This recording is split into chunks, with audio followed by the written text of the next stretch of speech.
این بام مسجد است که ما برآمدیم. خلیفه عزیزالله هم سیر برده بود، چپک کرد بود، پس خدا که از دیوار پای ما قایم گرفت.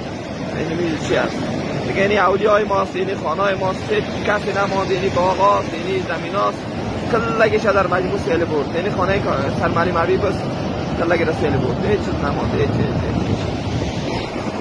این خانه معلم رحمت است، موقعیت خانه معلم رحمت است، هیچ چیز نیست. من نمیفهمم حوال نداریم از خانواده و دار و دسته و زندگیش که چی گپ شد، هیچ نمیفهمیم دیگه. یعنی هم اولی نور احمد است، هیچ از اولی خیرالله هیچ چیز نمانده دیگه. اولی غلام حسین هم چپه شده، داخل دادنش سیل برده، نمیفهم چی گپ شده. جایی که خشت باشه پاک.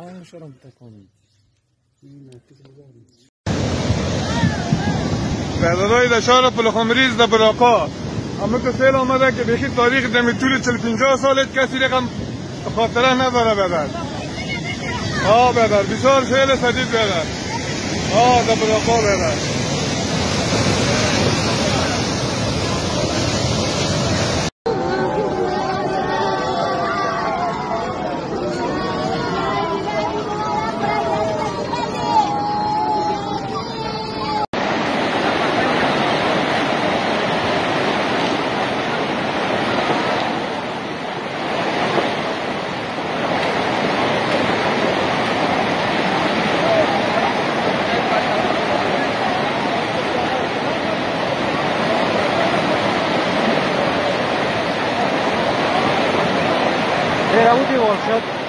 اون پایش معلوم میشه اونجاست نه؟